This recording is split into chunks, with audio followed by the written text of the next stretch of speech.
Well, good morning, everyone. Really happy to see all of you today. Thank you for being here. We missed you since last week. So Chelsea sang this beautiful song about our life being like a landscape and growing in God's love. And I wanted to talk about growing and how the growth stage is a blessing. In our faith, we often talk about these different 3 stages of growth. There's a formation stage, as something is created or something new starts or something is born. And then there's a stage of growth where you mature and you develop and overcome challenges. And then there's the completion stage or perfection stage where you bear fruit, right? All the effort that you make and the time that you went through in growth comes to fruition. And, this formation stage is beautiful. Not always easy, but like giving birth, right? A new baby is beautiful. And we love to start a new project. You get inspiration. You think about starting a new project. Like, well, I can't wait. I want to plant a garden. I can't wait to see all the beautiful flowers. Or plant the plum trees. Can't wait to eat the plums. And of course, the completion stage is amazing. Like eating the plums. It finally happened, right? We got to the completion stage. But many times, we're not as excited about the actual growth stage because it takes a while and it usually involves investment and it's not always easy to see how it's all going to work out. So I wanted to help put this in perspective of growth being not just something that is good because it's a means to completion, but that it's actually a blessing to us. This is a time of year where I feel like, especially if you are a parent of school-age children or you're a grandparent with school-age children in your life, growth just becomes very in our faces. This past week, Heartland Academy started back up, and my youngest daughter, Annalise, started 3rd grade, and I feel like it just is very obvious and unavoidable that they are no longer a 2nd grader. Our children are a year older than they were when they started school last year. And there's no going back to where they were. They're only moving forward. Annalise slept next to my bed a couple of nights ago. And I woke up in the morning and wanted to find a place to put my feet. And I was like, how did she get so long that she takes up all this space by my bed? I still think of her as my youngest, but she's already, almost as tall as me. So it's an obvious change, right? Our children are growing. Something that's maybe not as obvious, but just as true and just as present is that we are growing too. As we learn to parent our children through the different ages, and whether or not you have children, as we move through the different seasons of our life, we are also growing. This is a quote from the Divine Principle. It's a little long, so I'm going to go through it a little slowly so you can capture each part of it. The fact that it took 6 days, that is 6 time periods, to complete the creation of the universe implies that some period of time was also necessary to complete the creation of each individual of the individual entities that make up the universe, right? So in the Bible, it talks about on the first day, God separated. Was light first, right? And then separated the firmament from the water, and then through this whole process. But it also implies that each individual, not just the whole universe, but each individual needs to go through a process of growth. Furthermore, the way the Genesis account reckons each day reveals something about the passage of time required for the creation of an entity. The account has an unusual way of numbering each day of creation. When the first day of creation was completed, it states, there was evening and there was morning, one day. One would think that the arrival of the morning after the passage of an evening and a night would be reckoned as the second day. It's a new day, right? Yet, it is referred to as the first day. The Bible states one day to show that a created being must pass through a growing period, symbolized by the night, before it reaches perfection in the morning. Then, as it greets the new morning, it can step forward and realize its ideal of creation. All phenomena occurring in the universe bear fruit only after the lapse of a certain interval of time.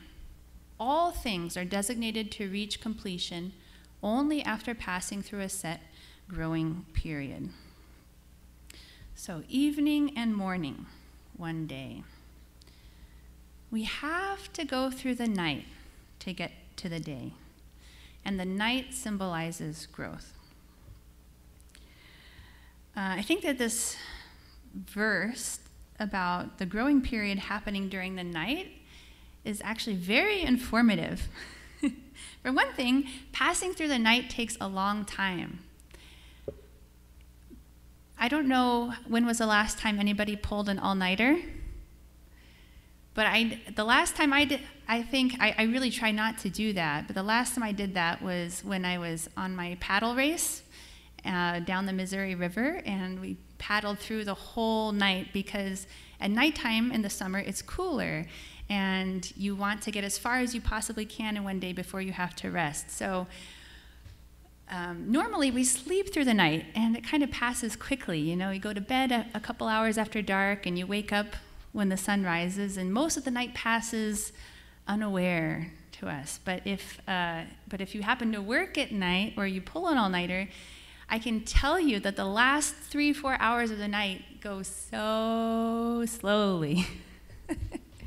It's like it's dark, there's no stimulus, right? It's just so long.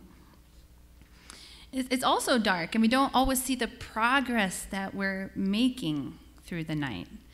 So I think it's telling, and that the growth process, sometimes things aren't always so clear. We can't always see exactly the path that we need to be on or what God is doing in our life. A lot of the growth process requires trust and faith and just commitment to keep moving forward until the dawn comes. So growth is often seen as the not fun part of this whole 3 stages of growth process. And it also symbolizes that we need patience, right? We can't make the night pass faster than it does. We can maybe occupy ourselves, or we can work harder, or we can have a different attitude, but it doesn't make the minutes go by faster. It can be really easy to feel when we're in the nighttime or when we're in the growth stage, I don't like this. This is uncomfortable. I wish I didn't have to deal with this. But many times our attitude determines our experience of something, right? So if we're feeling, this is uncomfortable, I wish I didn't have to deal with this, I wish that I could just run away from my challenges, many times it actually only prolongs our experience of growth or the challenge. I have a really awesome example of this. I don't know how many of you have heard the buffalo analogy? Anybody? Awesome, cool. Okay, Yoshi has. I get to share this with you. So a really cool thing about Colorado is that we have the mountains and then we have the plains. And on the plains, we have many farms. There's cattle farms and there's bison farms, and sometimes the cattle and bison are on the same farm. And also in Colorado, we have this summer monsoon phenomena, and we also have crazy winter storms that come over the mountains, right? They build up behind the mountains, these huge clouds, and then they spill out onto the plains and rush to the east. And something that Colorado farmers noticed, especially those who had cattle and bison, is that when the storms were starting to build over the mountains, the cattle, as they moved off and they could see the storms were coming, the cattle turn and run the other way. They run east because they don't want to they don't want the storm, of course, so they try to run away from it. But what happens when you run away from a storm? It still catches up to you, and then you're running along with the storm, and you're in it longer before the storm passes. Bison, when they see a storm coming, they begin to run towards it before it even arrives, and they intuitively know that they will pass through the storm faster if they go the opposite direction of it. So this is what bison do, especially in Colorado, because the storms always come from the same direction, right? They know if they run towards the mountains, they'll pass through the storm more quickly.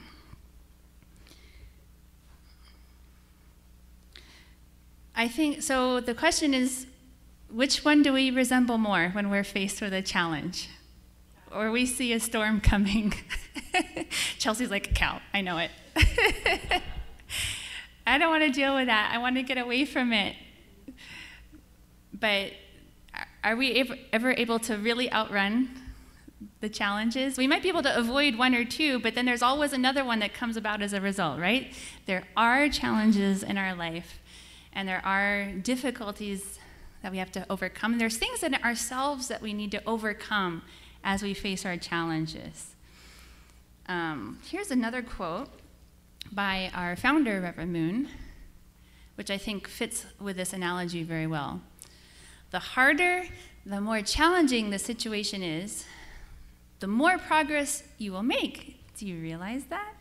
You are anxious to be successful, but if you have no zeal to fight through the way in the face of difficulties, your success will not come soon. Right? If you're running away from it, it's just going to take longer. You must realize that only after having gone through difficulties and darkness will you see the light. So like the bison, they realize if I attack it with zeal, I run into it, the storm will pass and the light will be back soon. But it's not always easy to, it's a cool analogy, but when it actually happens, right?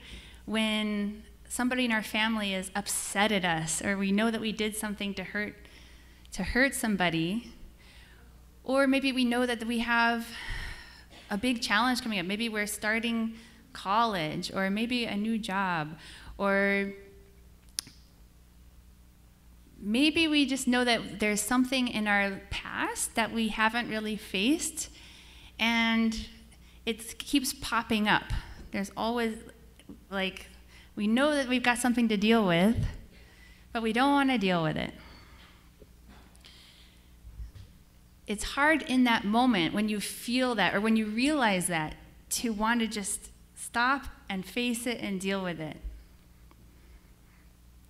But you know what I really appreciate about the night, and I think that God has a really big lesson for us in? In the nighttime, there's also the moon.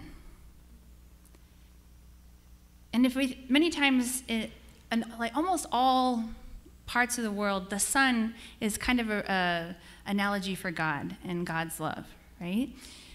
But in the nighttime, we don't see the sun, and yet God still provides us with the moon, which reflects God's love and God's light to us. I think it's a reminder that the morning is going to come, and my love is still here for you, guiding the way. I think one of my most beautiful prayers was when I was living in Texas, and we were living on this ranch, and we had a beautiful dark night sky. And I wanted to pray, but I was just looking at the moon, and then I spent my whole time just appreciating the fact that there is a moon.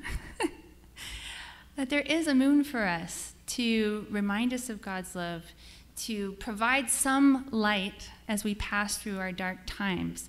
And I think that God would like us to remember that even when we have to have a difficult conversation, or even when we have to face something from our past, or even when we have to start something new that we're not confident about, it is dark and it is night, And yet God is still there. And God's love is still there for us.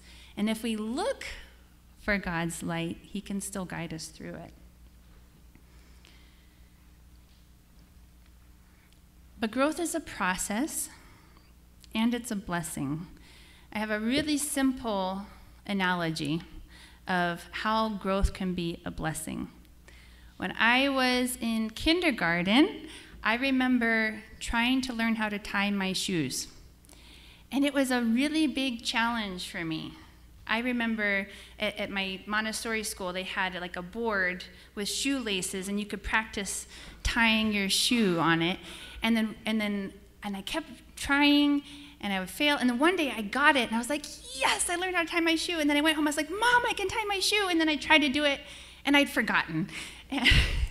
And I would end up just tying knots and knots and knots and knots until my laces weren't dragging on the floor anymore. Eventually, I did figure it out. And then I was so excited, and I wanted to tie bows on everything, right?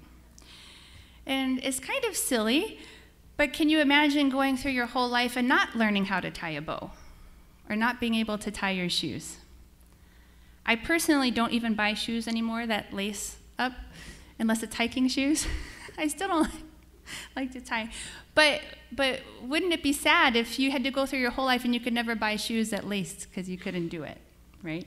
It's a blessing. It's something we don't even think about anymore. We've already overcome that challenge, and it's a skill that we have that we can use to tie our shoes, to tie presents up with bows, to secure something with a rope. You know, all these things we don't even think that it's like advantageous to us because we just do it so naturally.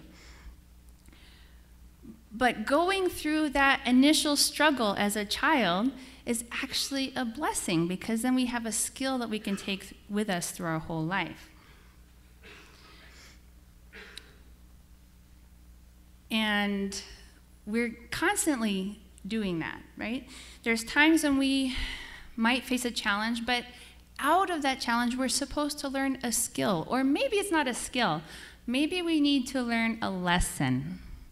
Maybe God wants to teach us something that will make our life much smoother if we can figure it out, right? Can I imagine if I still didn't know how to tie my shoes right now, there would be so many awkward moments of feeling frustrated, of not being able to do something that I want to do, of giving presents without bows.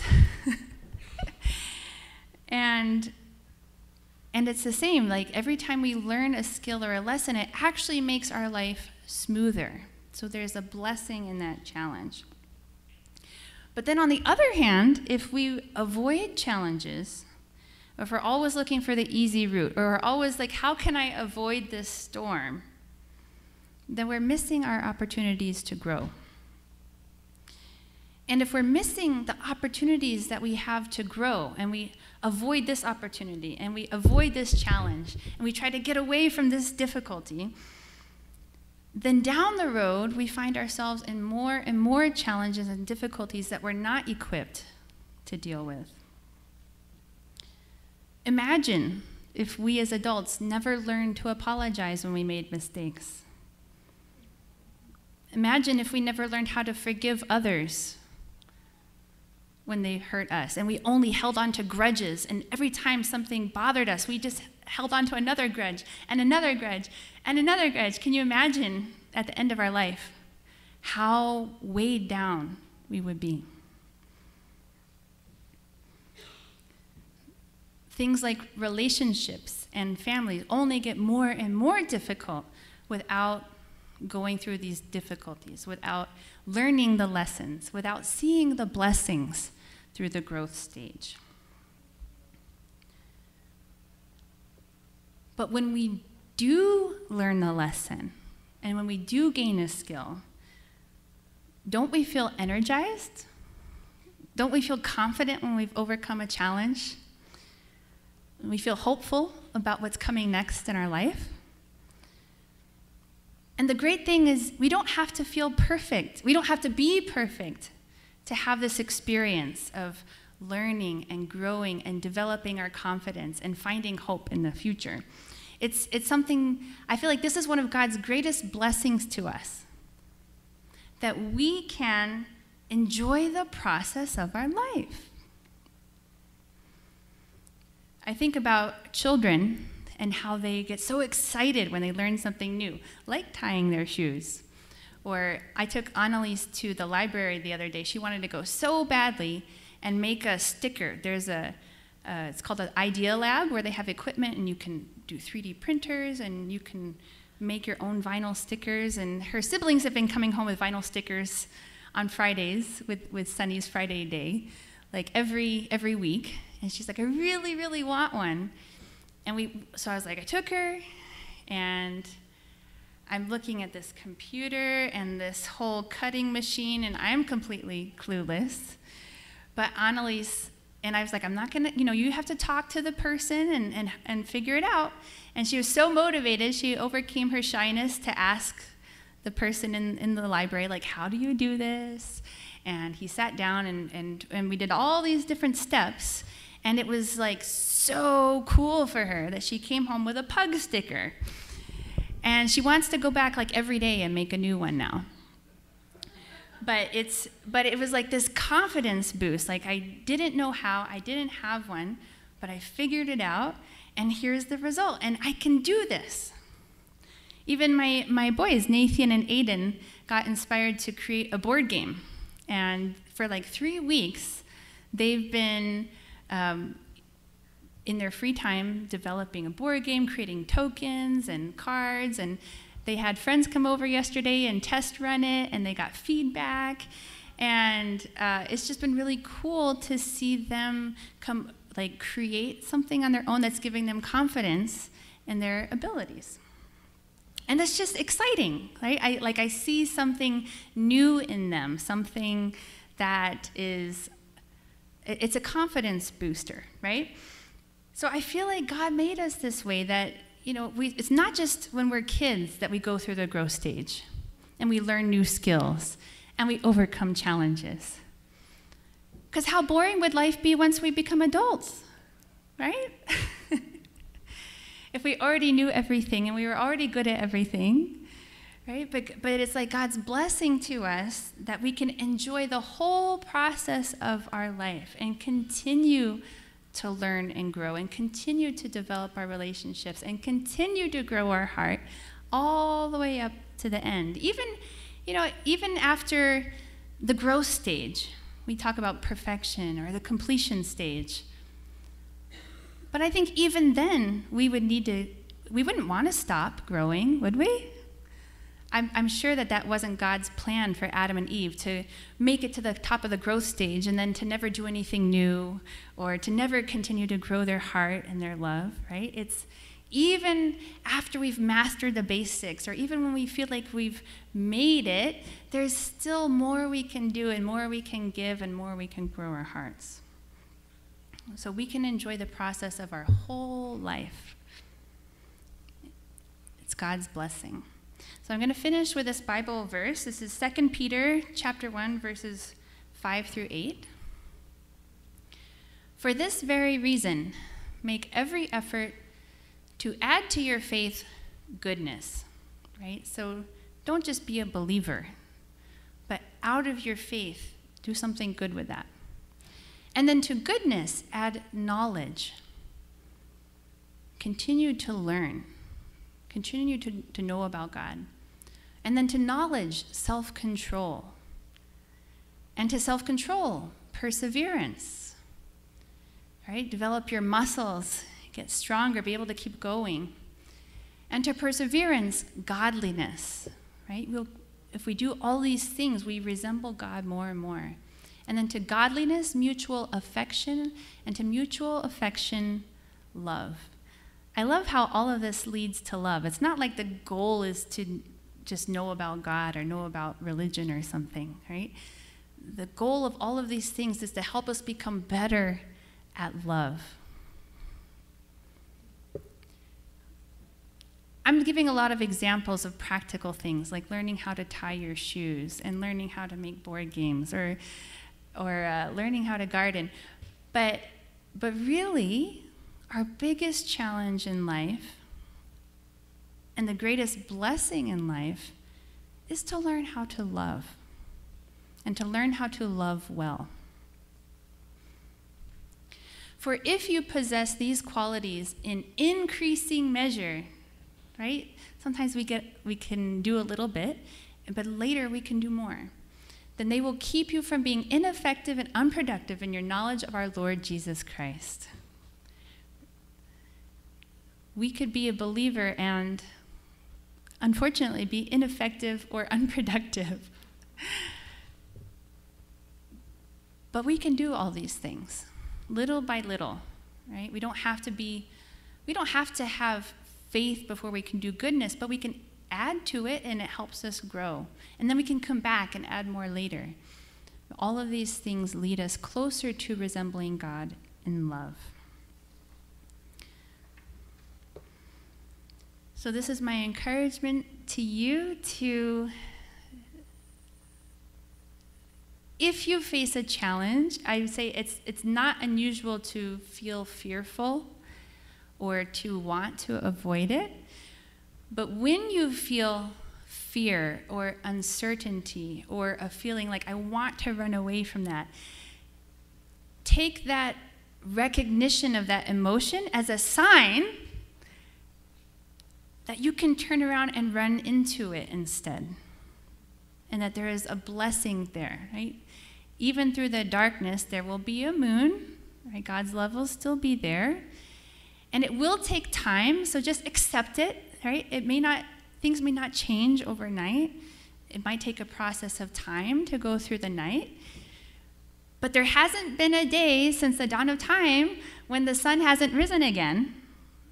So the sun will come back, right? We'll get through it. And then use that attitude to make it pass more quickly, right? There is God's blessing in our challenges. When we look back afterwards, we'll see how we've grown and how even our difficulties have benefited our life. So please join me in prayer. Heavenly Parent, good morning. Thank you so much for a beautiful day. I've prayed this exact line in my prayer many, many, many times, but it's a blessing that we can thank you each day for a beautiful day because it always comes after the night. And thank you for the way that you created us to be born into this world and to discover life and to go through challenges as we learn skills and as we learn to grow our hearts and as we learn the lessons that you want to teach us. And I pray that we can begin to train our hearts and our minds to recognize you even in our difficulties and to see how even through our challenges that you are loving us and that you are guiding us, and that sometimes the things that we want the most lie on the other side of the challenge. They lie in the morning after the nighttime, but we can't bypass the night and we can't bypass the difficulties. And in the end, we wouldn't want to, because our accomplishments and our joy lies through growing together with you, Heavenly Parent. Thank you so much for your constant love and being with us, even when we don't always feel it, even when we don't always see you guiding us, even when we don't always know what we're doing. You are still patient with us, and you are still guiding us. And we just want to return that love to you. And I offer this prayer in my name, Michael and Adonia Hentrick, blessed and true family. Amen. And adieu. Thank you.